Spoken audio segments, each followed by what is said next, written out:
बिस्मिल्लाहिर्रहमानिर्रहीम। Exercise 6.7 solve the following equation by completing square. हमें square के ज़रिए जो है वो सॉल्व करना है। क्वेश्चन नंबर 1 क्या है आपके पास? क्वेश्चन नंबर 1 है X square minus 2x is equal to 1।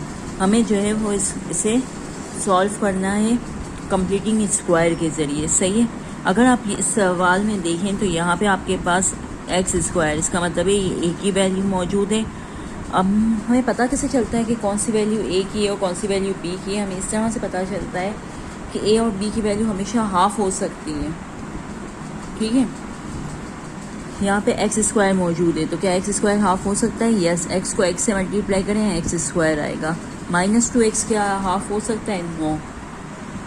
इसका मतलब क्या हुआ? यानी कि 1 को 1 से मल्टीप्लाई करें जब भी 1 ही आएगा, तो इसका मतलब है ये हमारे पास b की वैल्यू नहीं है।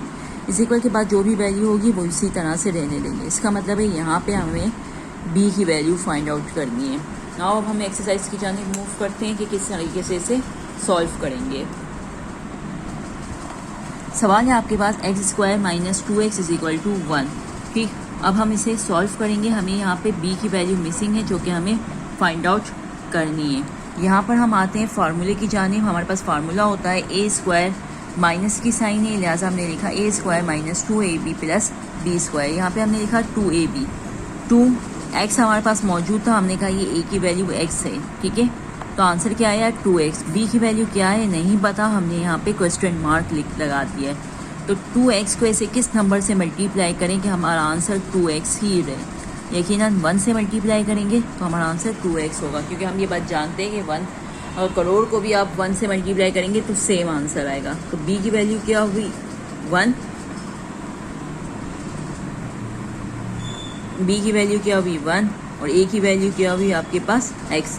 नाउ अब हम इस क्वेश्चन की जाने आते हैं। हमने लिखा है यहाँ पर A square minus 2ab plus B square. A की जगह पे ए की वैल्यू आई, 2ab की जगह पे ए की जगह ए की वैल्यू, बी की जगह बी की वैल्यू प्लस बी की रिप्लेसमेंट पे यहाँ पे जो वैल्यू मिसिंग थी हमने वो b की वैल्यू लिखी इज इक्वल टू 1 प्लस इस b की वैल्यू को हम एंड में लेकर जाएंगे। ठीक है बेटा। Now x square minus 2x, 1 को तीनों को मल्टीप्लाई करेंगे, आंसर आएगा minus 2x plus 1 is equal to 1। याद रखिएगा बेटा, जो b की वैल्यू आपने यहाँ पर लिखी है वो same as it is and में जाकर हम लिखेंगे। ठीक है, जो वैल्यू यहाँ पे आपने लिखी है वो सेम एज इट इज़ यहाँ पर आएगी। जो b की वैल्यू मिसिंग थी वो यहाँ पर भी लिखी जाएगी, यानी कि A square minus 2ab plus B square is equal to जो क्वेश्चन में वैल्यू गिवन थी वो तो वैसे ही आएगी, और ये b की वैल्यू भी एंड में हम लिखेंगे सेम एज इट इज़।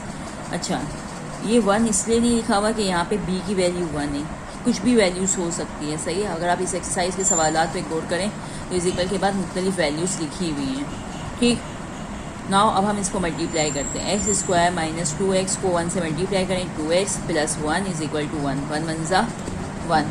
अब हम क्या करेंगे? इसको क्रॉस कर देंगे। जब भी हमारे पास वैल्यूज़ होती हैं हम इसे अब हाफ़ कर देंगे, क्योंकि ये तो वही सवाल आ गया जो हमारे पास क्वेश्चन में गिवन था। हाफ़ का क्या मतलब है? x minus 1 whole square. जब हम इसे ओपन करेंगे इस ब्रैकेट को फार्मूले के ज़रिए तो यही आंसर आ जाएगा। 1 प्लस 1 2। अब हमें x की वैल्यू फाइंड आउट करनी है। अब यहाँ पे तो x माइनस 1 होल स्क्वायर लिखा हुआ है, तो हम क्या करेंगे?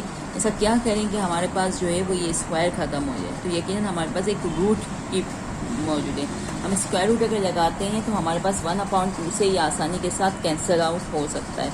लिहाजा x माइनस 1 पावर हमने यहाँ पे रूट दोनों साइड पे लगाया तो 2 और 1/2 आपस में कैंसिल आउट हो गए। हमें बस आंसर क्या बचा है? x minus 1 is equal to plus minus root 2 x minus 1।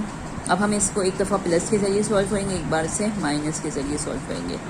Root यानी 2 माइनस 1 को इज इक्वल के बाद लेकर आए, एक बार माइनस स्क्वायर रूट 2 माइनस 1 था इज इक्वल के बाद लेकर आए प्लस 1। एक बार हमें सोल्यूशन सेट में एक बार जो एक प्लस के ज़रिए आंसर आया है वो लिखेंगे, एक बार हम माइनस के ज़रिए आंसर आया वो लिखेंगे। नाउ क्वेश्चन नंबर 2 की जानिब आते हैं। X square minus 2x is equal to 2। यहाँ पे भी a की वैल्यू एक्स स्क्वायर हाफ हो सकता है, इसका मतलब ही a की वैल्यू है। b की वैल्यू क्या होगी? यहाँ पे 2x मौजूद है, तो इसका मतलब क्या हुआ? b की वैल्यू यहाँ पे मिसिंग है।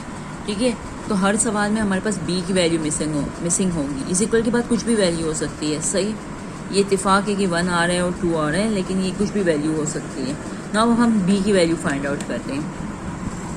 हमने यहाँ पे लिखा 2ab 2x हमारे पास सवाल में 2x मौजूद था। अब हम इसे क्या नंबर लिखें कि जब इसको मल्टीप्लाई करें तो हमारा आंसर क्या आ जाए, 2x आ जाए। लिहाजा हमने 1 यहाँ पे लिखा, 2x मल्टीप्लाई बाई 1। b की वैल्यू क्या हुई हमारे पास 1 और a की वैल्यू क्या हुई हमारे पास x। a square minus 2ab plus B square, a square minus 2ab plus B square is equal to 2। हमने यहाँ पे जो सेम एज इट इज सवाल का था वही लिखा। जो b की वैल्यू आएगी उसे सेम एंड में हम ट्रांसफ़र कर देंगे सेम एज इट इज़। तो अब हमारे पास आंसर क्या आया, X square minus 2x plus 1 is equal to 2 plus 1 1। जब हम इसे सॉल्व करते हैं तो यही आंसर आएगा, X square minus 2x plus 1 is equal to 3। ये सेम एज इट इज सवाल बन गया। अब हम इसे फार्मूले में कन्वर्ट करेंगे। तो ये चीज़ बन गई। अब हम इसे मेन फार्मूले में कन्वर्ट करेंगे। तो x minus 1 all square, minus क्यों आया, क्योंकि फार्मूला माइनस का लगा होता है, is equal to 3। Taking square root on both side, square root की साइन अप्लाई की, स्क्वायर से 1/2 यानी स्क्वायर रूट हमारे पास कैंसिल आउट हो गया, is equal to square root 3। Now x minus 1, क्योंकि हम यहाँ पे x की वैल्यू फाइंड आउट करनी है और ये स्क्वायर मौजूद है तो हम चाहते हैं कि इसे ख़त्म कर दें। तो हम स्क्वायर रूट की साइन को अप्लाई करेंगे ताकि वो 1/2 के साथ कैंसिल आउट हो जाए। सही, x minus 1 is equal to plus minus 3 answer आया हमारे पास। x minus 1 is equal to 3, x minus 1 minus square root 3। Minus 1 को इज इक्वल के बाद लेके आएंगे प्लस 1 हो जाएगा, माइनस 1 को इज इक्वल के बाद लेके आएंगे प्लस 1 हो जाएगा। आई होप सो कि आपको अब ये सवाल समझ में आ चुका होगा। बेटा कंप्लीट क्वेश्चन इसी तरीके से सॉल्व करना है, ठीक है। कंप्लीट एक्सरसाइज भी इसी तरीके से सॉल्व होगी। अगर कुछ भी प्रॉब्लम हो तो बेटा आप ज़रूर पूछ लीजिएगा। सही है, थैंक यू सो मच। बिस्मिल्लाहिर्रहमानिर्रहीम। बेटा क्वेश्चन नंबर 4 है, 2x square plus x is equal to 5। हम ये बात जानते हैं कि हमेशा a या कोई भी वेरिएबल होगा उसकी जो कोफिशिएंट है वो हमेशा 1 होना चाहिए। वेरिएबल के साथ कोफिशिएंट 1 होना चाहिए, लेकिन यहाँ पे वेरिएबल के साथ कोफिशिएंट क्या गिवन है, 2 गिवन है। तो लिहाजा हम क्या करेंगे, सबसे पहले जो भी कोफिशिएंट मौजूद होगा वो हर एक के साथ डिवाइड किया जाएगा। यानी कि 2x स्क्वायर को हम 2 के साथ डिवाइड करेंगे, x के साथ डिवाइड करेंगे और 5 के साथ डिवाइड करेंगे। ऐसा करने की वजह ये है कि हमें एक्स स्क्वायर को के साथ जो कोफिशिएंट है उसकी वैल्यू को 1 करना है। x divided by 2, 5 X square plus X divided by 2 is equal to 5/2। ये 2ab की वैल्यू है, ठीक है ना। अब हमें पता चला कि a की वैल्यू x है और 2ab की टोटल वैल्यू हमारे पास x/2 है। नाउ अब हम 2ab की वैल्यू को फाइंड आउट करते हैं। नाउ हमने यहाँ पे लिखा 2ab, ठीक है। मैं आपको यहाँ पे दोबारा करके दिखाती हूँ। देखें 2ab, 2a की वैल्यू क्या थी x, 2ab का टोटल आंसर हमारे पास क्या था, यहाँ पे मौजूद है x/2। हमने यहाँ पे लिखा x/2। इसका मतलब है x तो नॉमिनेटर में रहेगा, डिनोमिनेटर में क्या आएगा, डिनोमिनेटर में जो है वो हमारे पास 2 आना चाहिए, जबकि यहाँ पे नॉमिनेटर में। तो इसका मतलब है b के लिए कोई ऐसी वैल्यू लिखनी है हमें कि जब मैं x को 1 से मल्टीप्लाई करूँ x आ जाए और ये इस आपस में इस तरह से नॉमिनेटर डिनोमिनेटर कैंसिल आउट हो जाए कि मेरे पास आंसर आ जाए 32। जैसा मैं क्या करती हूँ, अगर मैं यहाँ पे 4 लिखूँ तो 2 2 ज़ा 4, 2 1 ज़ा 2, x 1 ज़ा x, x/2। तो a की वैल्यू क्या हुई, x हुई, और b की वैल्यू क्या हुई, x/2। नाउ अब हम यहाँ पे फार्मूले में वैल्यूज़ को पुट करेंगे, यानी कि a की वैल्यू x है, b की वैल्यू 1/4 है।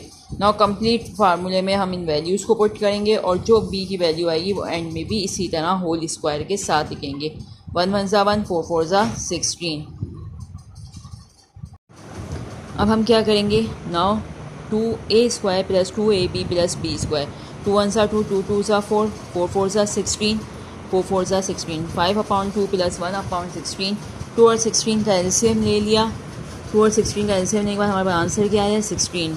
सही है, एलसीएम लिया। यहाँ पे 2 के टेबल में 16 कितनी टाइम आता है, 8 टाइम। 5 8 ज़ा 40, 16 के टेबल में 16 कितनी टाइम आता है, 1 टाइम।